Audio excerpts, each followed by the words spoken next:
All right, so very welcome you to this seminar. Today we're very happy to have Dr. Marco Fasondini from Imperial College of London to give us a talk today. Marco got his PhD from University of Free State in South Africa in 2018. Then he did a 2-year postdoc research associate in University of Kent from after he graduated. And then in 2020, he moved to Imperial College to do the postdoc research program till today. Marcus' research interests mainly with Doppler polynomials, spectral methods, and computational singularity of complex PDEs. Recently got a series of interesting results on orthogonal polynomials and the spectral methods in very spatial geometry, and very interesting results. I guess today he will share with us some of those results. Okay, without further ado, I pass the time to Marco. Yes, please. Well, thanks, Professor Wang. All right, let me get started. Here's let me check. Okay, so I can advance my slides. All right, so the first part of the talk will be kind of an overview of work that was done quite a few years ago, almost a decade ago now, on the ultraspherical spectral method. This will kind of motivate our attempts to extend the spectral methods from the unit interval to more complicated geometries. And I mean, the basis for that, literally and figuratively, are the orthogonal polynomials and more complicated geometries. And that will be in the second part of the talk. And it's a work in progress, but I'll explain what we've done so far. And yeah, other than spectral methods, another application for these orthogonal polynomials on and inside algebraic curves will be approximating singular functions. So I'll start with the ultraspherical spectral method. So it goes back to 2012, work by Olver and Townsend. So one of the important ideas is to expand you have expanded domains and ranges of your operators in different orthogonal polynomial bases so that you can have sparse operators. So, for example, the differentiation operator. So think of U here as a solution to a differential equation, which we assume can be expanded in a Chebyshev series. So these TKs are Chebyshev polynomials of degree k. And we will use a quasi-matrix notation. So it's like a matrix, but instead of having vectors in every column, you have a function in every column. So first column is 0th degree Chebyshev polynomial, second column 1st degree, and so on. And it's an infinite, you can think of it as an infinite, well, the vertical dimension is a continuum, and we kind of have a countable infinity of Chebyshev polynomials. They act on the Chebyshev coefficients, which we call UK. We'll just call this vector U. So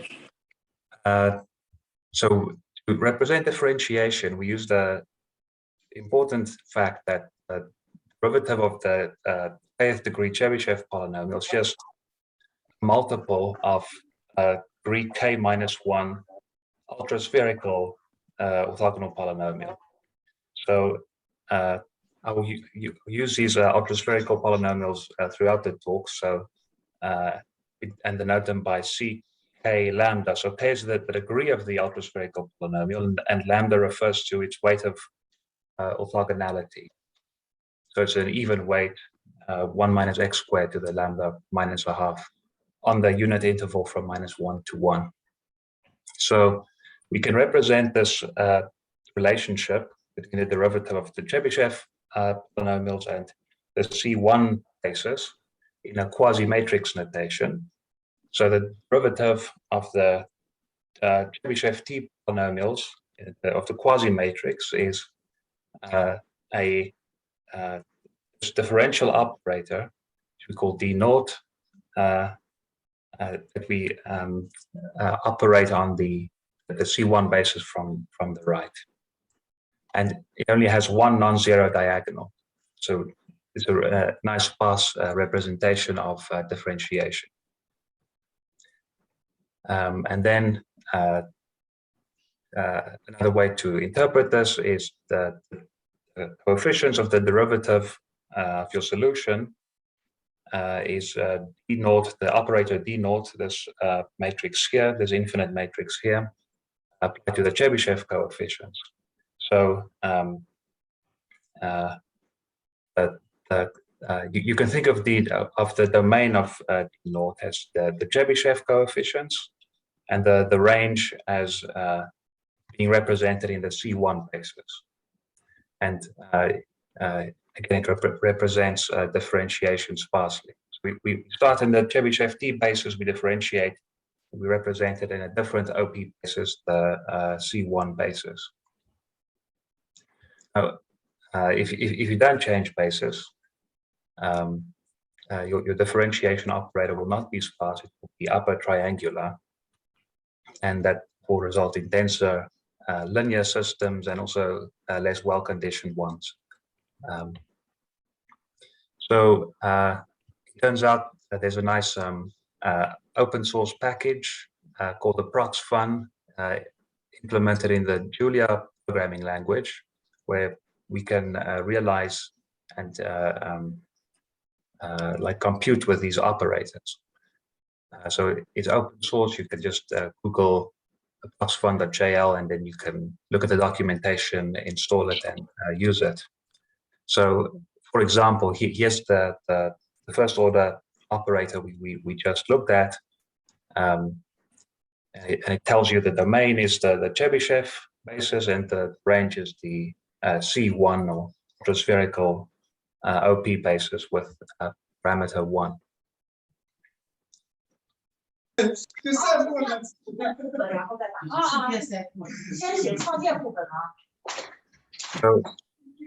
yes, that's not a question, so I'll continue.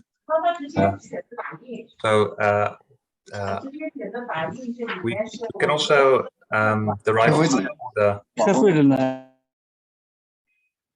So we can also derive higher order differentiation operators, because it turns out that derivative of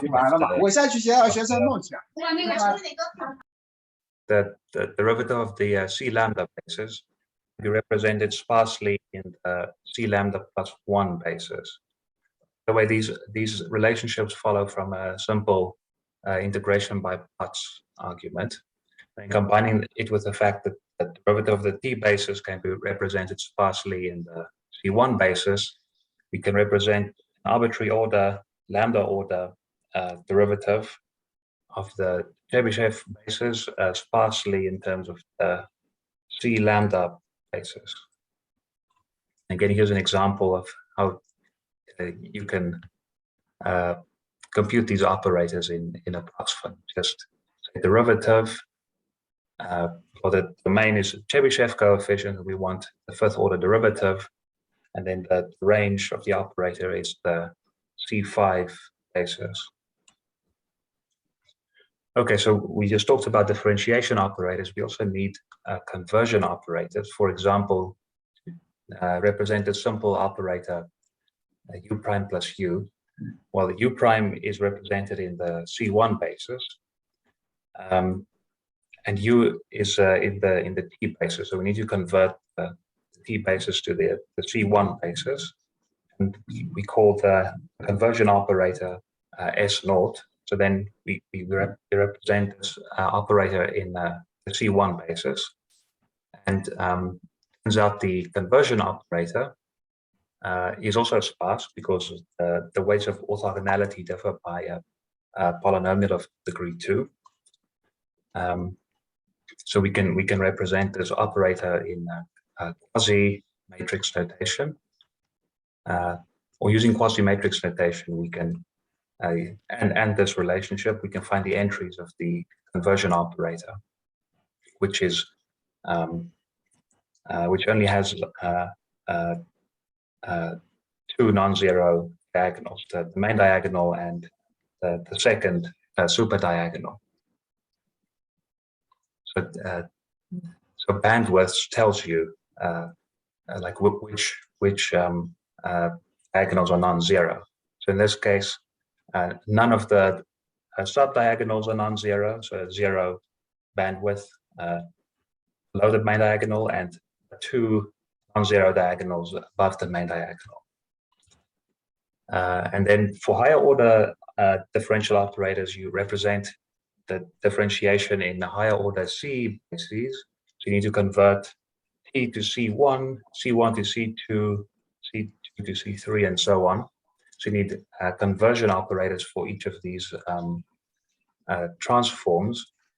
And similarly, to convert from C1 to C2, you have a conversion operator S1, which is also which also has bandwidths 0, 2, and then combining S1 and S0, that takes you from Chebyshev basis to the C2 basis, and the bandwidths are 0, 4.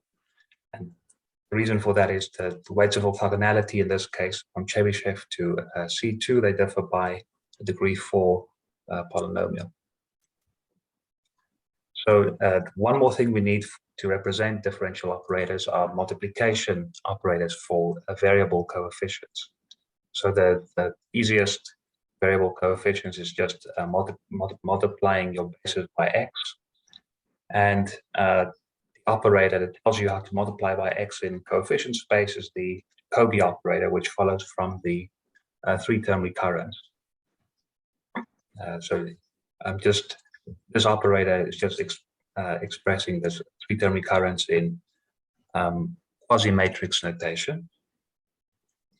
So that tells you how to multiply by x. Multiplying by x squared, by definition, is just find the coefficients of x squared u given the Chebyshev coefficients of u. We just apply the square of the Jacobi operator to the Chebyshev coefficients by the definition of the operators.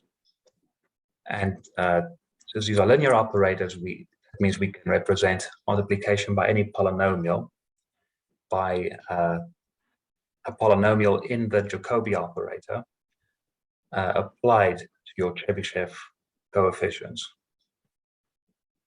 So for a general variable coefficient a, what we do is, assuming it is, so we approximate it by a finite Chebyshev expansion to a certain accuracy, let's say machine precision, and then we approximate the multiplication operator by same polynomial approximation, but in the Jacobi operator. And to actually evaluate this expansion or this finite Chebyshev expansion, we use a Lanczos algorithm to do it in a fast and stable way. And we can do it similarly for the operator to find the multiplication operator. We use a operator valued version of a Lanczos algorithm.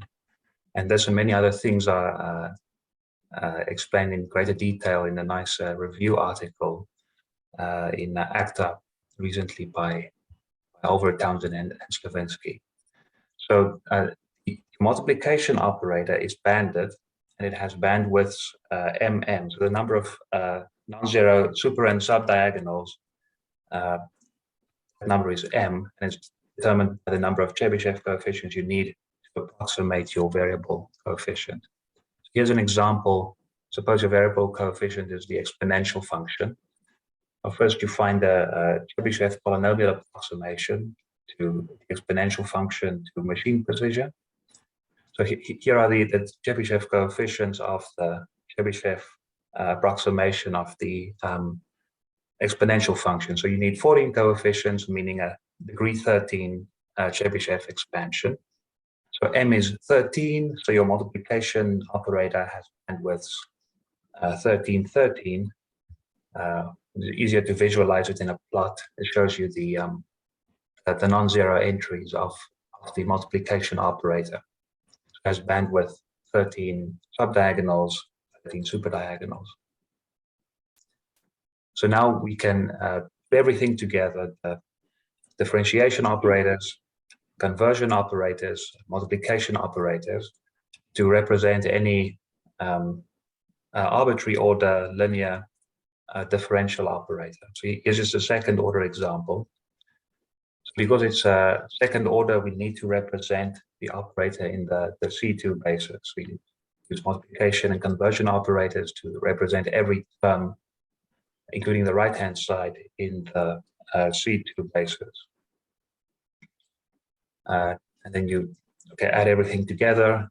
Your left-hand side, call that linear operator L. It operates on the Chebyshev coefficients U, and it's expanded in the C2 basis. The same for the right-hand side. And so as I showed, all the operators are banded. So the linear operator is a banded operator. Bandwidth is determined by the number of coefficients you need to represent your variable coefficients. And then you need to impose boundary conditions, which you just do in coefficient space. So for example, Dirichlet boundary conditions, you just, for example, imposing Dirichlet boundary conditions at the endpoints, you just evaluate your quasi-matrix at the endpoints and let it operate on U. And we impose it in the first two rows of the linear system. And then the rest of just your linear operator and your right-hand side. But these two rows representing boundary conditions are dense. So L is banded, but the boundary rows are dense, and we call such a system almost banded. So let me show you an example of an almost banded system looks like. You have your two dense rows for boundary conditions here, banded operator for the differential operator. And here is how you would construct the operator in Approximating. In Approximating, you don't need to worry about all these spaces, C1 basis, T basis. It's all figured out automatically. I didn't even need to specify Chebyshev for the boundary conditions. I just specified it to show a concrete example. So it would automatically find the correct spaces to represent the operators in. So, so it's really easy to construct these operators in Approximating. So here's A, the left-hand side of the linear system. F is the right-hand side. Just choose a highly oscillatory function. These were just kind of a random choice of variable coefficients. Here's your Dirichlet boundary condition on the right-hand side. And to solve, you just use a backslash. And then for this like random example, here's the solution. So it was a linear second-order differential equation with a highly oscillatory right-hand side with a Dirichlet boundary conditions, and here are the Chebyshev coefficients. You need quite a large number to resolve the oscillations before you get exponential decay, because you have a nice analytic solution. So the way the linear system is solved is with adaptive QR algorithm. So for a specified accuracy, it automatically finds the correct degree of that you need to represent the solution, which we call n. So m again was the bandwidth that you need for the variable coefficients. So the condition number of that almost banded system grows linearly. But if you precondition it with a simple diagonal preconditioner, you can bound the condition number, and this is much better than the geometric growth in condition number with in the order of the differential operator that you would get with collocation or a coefficient space method without changing bases. This is, of course, without preconditioning. But it also turns out that the condition number for the ultraspherical spectral method doesn't really give an indication of like the accuracy of the method. So even if the condition number is really big, for example, in a singular or singularly perturbed problem, where M is very large, an example of this in the paper by Over and Townsend, then even then, if you have a massive like 10 to the 10 or 10 to the 15 condition number, you can still achieve like almost machine precision accuracy. And it is still not clear, at least to us, why that is the case. So let me see how I'm doing on time. I'm doing okay. So I've just talked about the ultraspherical spectral method up until now, but there are quite a few other approaches, many of which that Professor Wang has worked on, has contributed to, including his collaborators, that can also achieve either banded systems or well-conditioned systems. And examples of these alternatives include finite element methods, also known as spectral Lurken or petrographical Lurken methods. And they, for self-adjoint problems, they have an advantage over the ultraspherical spectral method because they give you symmetric linear systems, which the ultraspherical method does not do. But since then, there have been some modifications to the ultraspherical spectral method, which can be symmetrized for self-adjoint problems.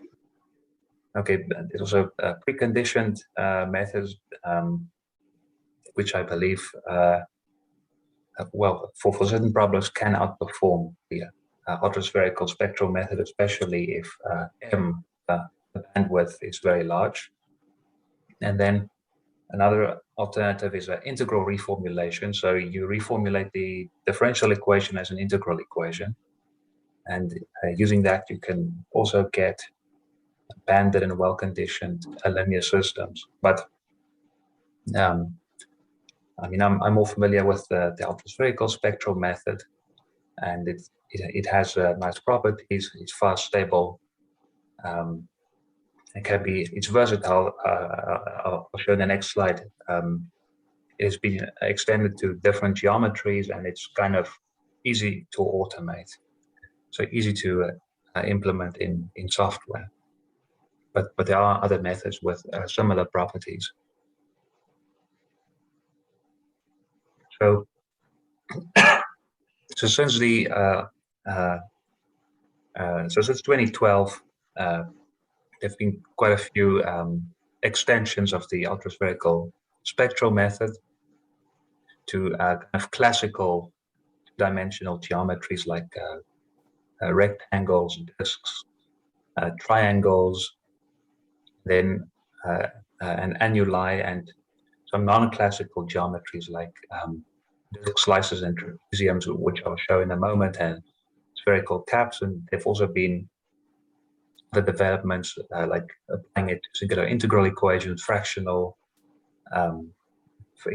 calculus, and symmetrizing it for self-adjoint problems. So what I will talk about in the rest of the talk is trying to extend the ultraspherical spectral method to more general geometries. So the previous part was ultraspherical spectral method on the unit interval. So what we aim to do is try to apply it on more general geometries, in particular ones defined by algebraic curves and surfaces, which can approximate certain general curves and surfaces if they are if it has certain regularity properties. And for that, we need OP bases, orthogonal polynomial bases on algebraic curves and surfaces. And the reason why we choose the geometries to be defined by algebraic curves and surfaces is because, again, by using a simple integration by parts argument, it implies that the operators, like the differential and conversion operators, are sparse, even in the multi-dimensional setting. And also multivariate OPs, they also satisfy, in this case, a vector 3-term recurrence. So they have block tridiagonal Jacobi operators, so we can derive multiplication operators similar to the way we did in the univariate case with Lanczos algorithm. And as we'll see, the key building blocks for some geometries will be semiclassical OPs, which I will explain in this slide. So here's an example where this ultraspherical spectral method type approach, where you want sparse operators, has been extended to a slightly more complicated geometry, in this case, like a disk slice. So imagine a disk that you only consider from x is 0.2 to x is 0.8. So here's an example of a disk slice. And it turns out the orthogonal polynomial basis on this disk slice, which is a bivariate basis, can be written as a product of two univariate OPs. So this notation means it's a polynomial of degree n minus k, and this is the weight of orthogonality, and it's a polynomial in x. This is a polynomial of degree k. The weight of orthogonality is W2, and you evaluated it at y over rho, which is square root 1 minus x squared. So this first polynomial is an example of a semiclassical OP. So it's semiclassical because it is supported on the interval alpha beta. So if you look at the weight of OP, and alpha and beta, well, in this example, is greater than -1, strictly greater than -1, and less than 1. So if you look at the weight of orthogonality, it has singularities at the endpoints of the support, which is alpha beta, and it also has singularities off the support of the polynomial. And we will call these orthogonal polynomials semiclassical if their weights of orthogonality have singularities off the support of the polynomials. Okay, so the OP basis is a product of univariate OPs. In this case, one of them is semiclassical. So we have an orthogonal polynomial basis on this domain, and they need to be parameter dependent because we need to expand domains and ranges of the operators in different bases to get sparse operators, just like we did in the univariate case. So using these orthogonal polynomials, you can derive banded differentiation operators just as before. So here's an example of the Laplacian on this domain. It is block banded, and the blocks themselves are also banded. So we call these operators banded block banded. And here's an example of a Helmholtz operator on this domain. Again, it's block banded. The same basis also works on a half disk, and an OP basis in that same kind of form also works on a trapezium-shaped element. So here's a solution of a Helmholtz equation on a trapezium-shaped element.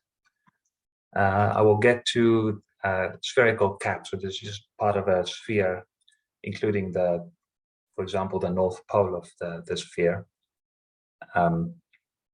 you can follow the same approach on this kind of geometry to get sparse operators and get an ultraspherical type spectral method. And then, of course, the very long-term goal is to do this kind of thing on more general geometries. It's like this very rudimentary rocket and maybe something even more complicated eventually. We actually already have OP bases for geometries like this one on the left. But it's still very far away. It's still work in early stage. So as I mentioned, to extend the ultraspherical spectral method to more general geometries, the first step is to find orthogonal polynomial OP bases on these geometries. And up to this point, we have orthogonal polynomials on wedges, boundaries of squares, quadratic curves in the plane, cubic curves, on quadratic surfaces of revolution, on cones. I've already showed this, slices and trapeziums, and spherical caps, and also on annuli. So for the rest of this talk, I will describe how we find orthogonal polynomial bases on a bit more general geometry. So at first, just a curve in R2, algebraic curve in R2, defined by y to the m is phi. So m is some positive integer, phi is an arbitrary degree, polynomial degree d. Okay, this is a work in progress, and unlike these geometries listed above, on curves like these, we don't have explicit OP bases, but we compute the OP bases. It is just we don't see a way of giving an explicit basis on these geometries, so we construct it computationally. So here are some examples of the geometries we want to we can find orthogonal polynomial bases on. So the first part of the talk will be how to find OP bases on the boundaries of these geometries, so these blue curves. In the second part, we will show how to get OPs on the interior, so on the yellow parts of the algebraic curves. And then once we do have these OP bases on these different kinds of geometries, we should be able to, okay, so for example, if we have an OP basis on this geometry, that geometry have like piecewise defined OP bases, and then we should be able to find OP bases on the whole on this domain as a subspace of these piecewise defined OP bases. It's work in progress, so we haven't actually done it yet. And the same for, so what we have done is OPs on the boundary and the interior, but we should be able to use a similar approach to find OPs on the associated surface of revolution. So if you rotate this this region, you get a three-dimensional surface of revolution, which maybe looks like a cork, and we should be able to construct an OP basis on this region, similarly on this kind of X-shaped region, and also this teardrop-shaped region. So because this is defined by an algebraic curve, this sharp corner doesn't pose any particular difficulty. It's just, there's absolutely no difference between constructing an OP basis on this geometry and a more smoother one like that, because the approach works for any algebraic curve defined by y to the m is an arbitrary polynomial. And as long as the three-dimensional shape is a star domain, which I will explain later, we should also be able to find OPs on surfaces that are not, on and inside geometries that are not surfaces of revolution, but that are star domains. Basically, it means you can contract the boundary curve and parameterize the whole the whole object. I'll show an example again later. So the approach we follow, of course, the very best outcome is if we can furnish an orthogonal polynomial basis on our given geometry with respect to some inner product on that geometry. But for more general ones, it's at least for us too difficult.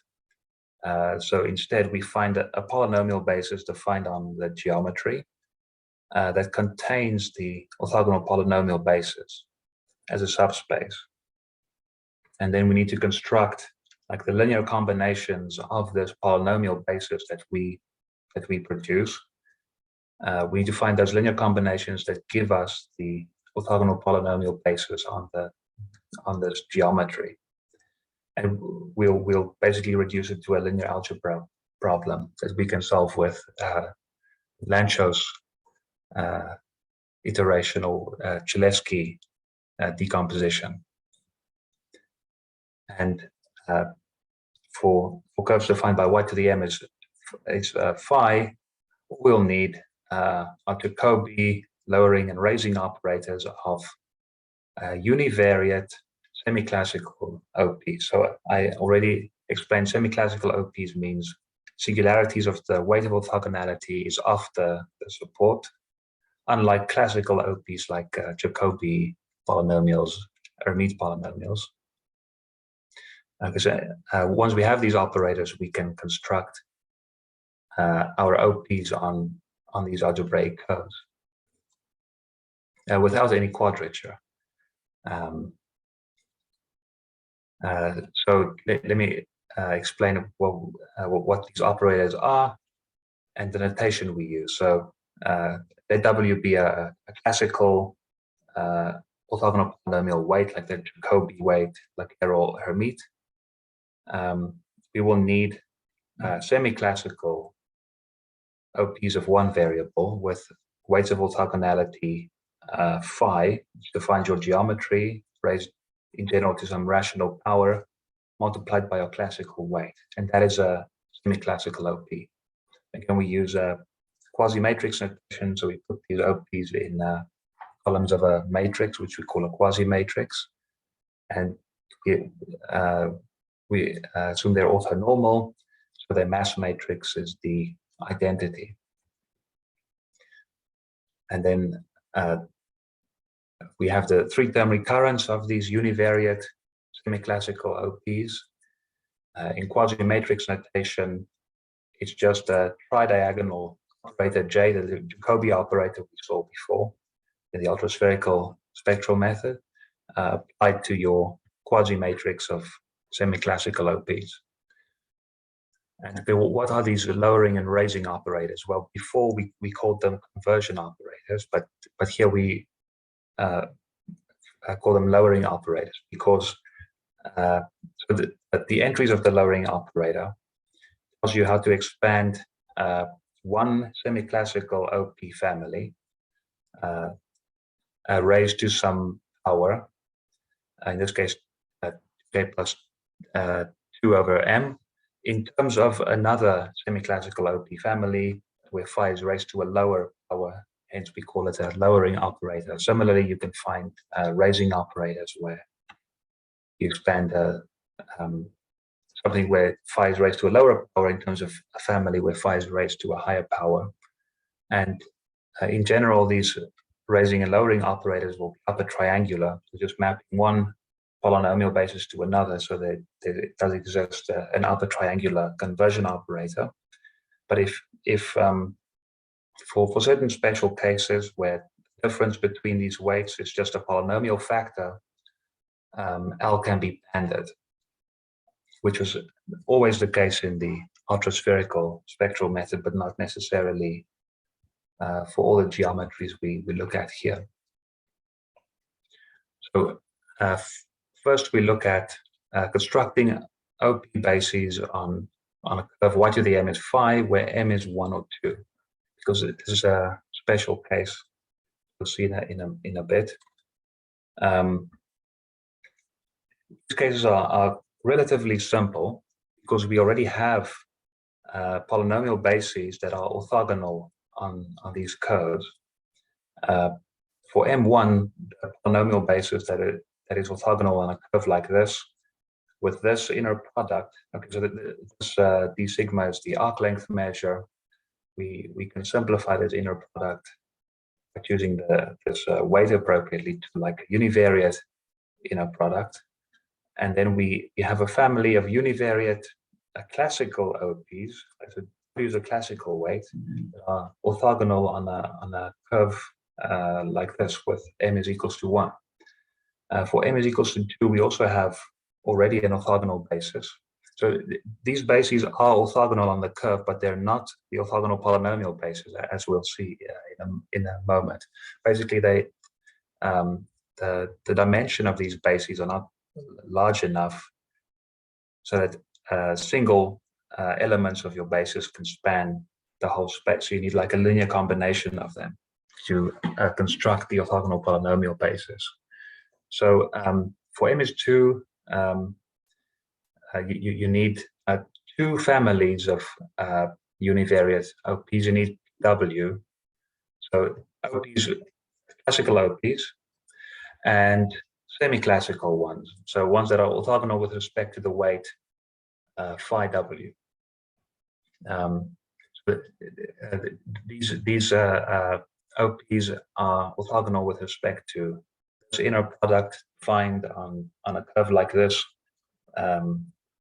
With m is equals to 2, we kind of use the reflection symmetry of the curve to construct an explicit basis that is orthogonal on the curve.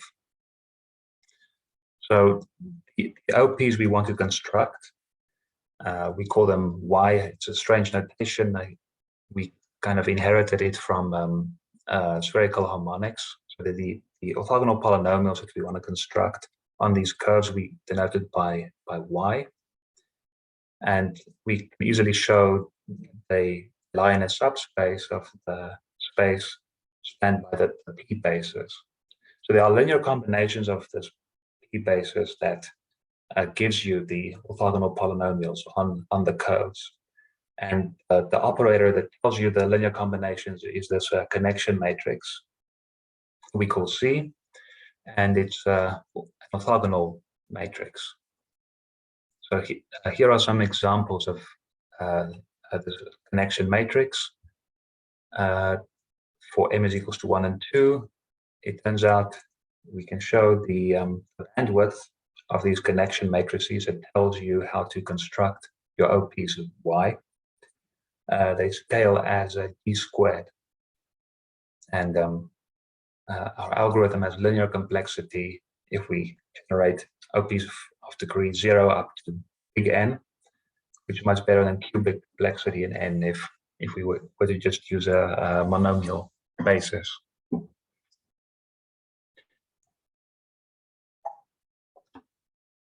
So the way we construct these connection matrices is by the Lanczos procedure. So we start with multiplication operators for the P bases that we have. We construct these operators from the Jacobian raising operators of the univariate semiclassical OPs, the block-banded operators with bandwidths 1 and d. In the case of y, d again is the degree of phi. Okay, and then we use the fact that the OPs y, the multidimensional, or the bivariate OPs in this case y, they satisfy a vector 3-term recurrence. We know that there's a connection matrix relating OPs to the P basis we have, and then we basically implement the 3-term recurrence in the P basis, which you can think of as a Gram-Schmidt, but done in an orthogonal basis, and for multivariate OPs. So just as in Gram-Schmidt, everyone knows, is you multiply to get a new element, and then you orthogonalize with respect to lower degree polynomials. Because of the orthogonal polynomial structure, you only need to orthogonalize with respect to OPs of the same degree, 1 degree lower, and 2 degrees lower, because we want to construct functions of degree n plus 1. And then we normalize to get orthonormal OPs. So why is it Lanczos procedure? Well, we start with operators that are symmetric, commuting, but not tridiagonal. Well, x is tridiagonal, but not y. And then this Lanczos procedure basically applies orthogonal similarity transformations. And then we get the entries of the Jacobi operators, which are these A's and B's. And the Jacobi operators are block tridiagonal. So we start with operators that are not block tridiagonal. We block tridiagonalize them. And that's the Lanczos procedure. It tridiagonalizes symmetric operators. That was a case m is 1 and 2. The case m greater than 2 is more complicated, because we don't know of a polynomial basis that is orthogonal on curves of this form. We just have a basis that we know the OPs are a subspace of. So some of these OPs are orthogonal, of these polynomials in the P basis are mutually orthogonal, but not all of them.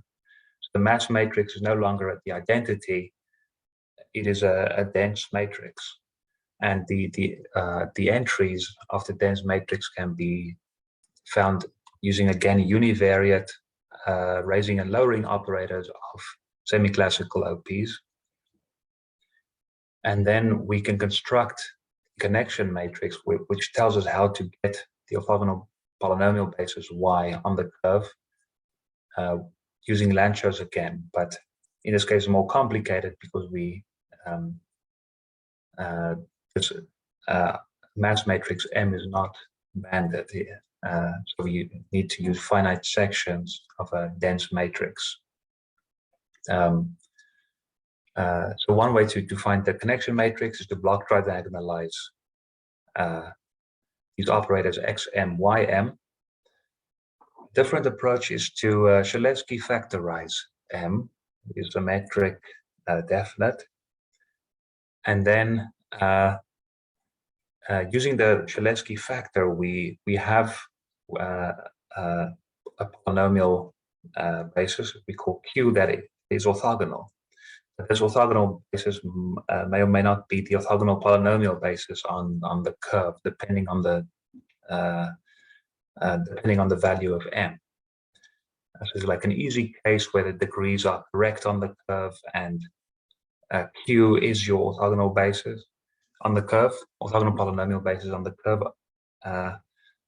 Otherwise, yes, Q is orthogonal, but the degrees are not correct, so the polynomials Q don't span the whole OP space, so you need another connection matrix, which you again can compute with Lanczos.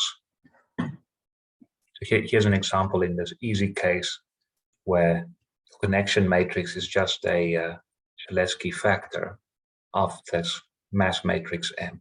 In this case, not banded, it's upper triangular.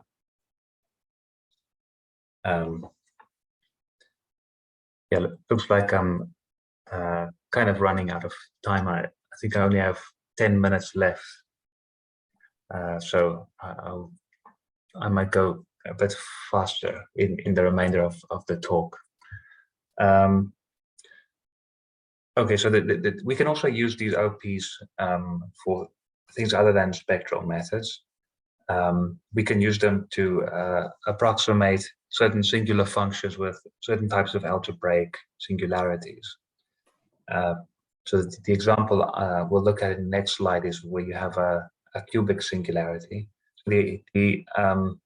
And then the idea is you basically interpolate. Let me just show this example. So we want to approximate a function that we assume we know the form of the singularity of. In this case, like a Bessel function with a cubic singularity close to the real axis. Because if this epsilon is a small number, you have like two complex conjugate cubic singularities close to the real axis at the origin. So the epsilon is 0 there. They're at the origin, the singularities. So the idea is to approximate the singular function on an algebraic curve.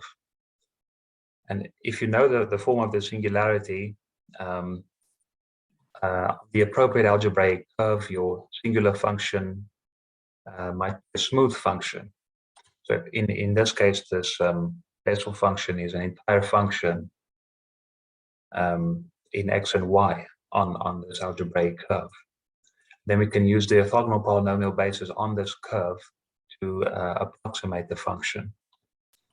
This is what we did here in the green curve, which shows like super exponential convergence because it's an entire function on the curve. We compare it to approximating the function with univariate bases like polynomials, rational functions, and approximants that build in algebraic singularities in the approximant. And I mean, the interpolation on the algebraic curves in this case is converges, of course, much faster and also more stable. It also works when the singularity is on the interval.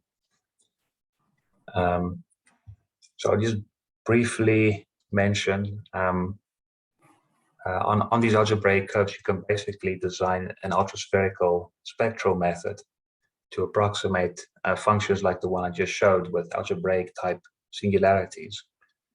And the key tool is the Christoffel-Darboux formula, which says that if the weight of the semiclassical OP differs from a classical weight by a polynomial factor, then you can build up your semiclassical OPs from classical ones with banded operators. And the differential operators again be represented with in this case, diagonal differential operators if you change your basis when differentiating. So these numbers in the OP basis tells you that the parameters in the weight. For more general weights, there's now work in progress on finding these semiclassical OPs using matrix decomposition methods. Yeah, I'm kind of running out of time, so I'll quickly go through this. Here's an example where we approximate a function with square root singularities at the endpoints with OPs on algebraic curves with like an ultraspherical type approach. So in this example is kind of artificial. We start with a known function, find the differential equation it satisfies on an algebraic curve, and then solve it. Just like a proof of concept to show that we can also use like spectral methods with banded operators to approximate differential equations with singular solutions. So I'll just quickly go over this. Okay, then that was about orthogonal polynomials on algebraic curves.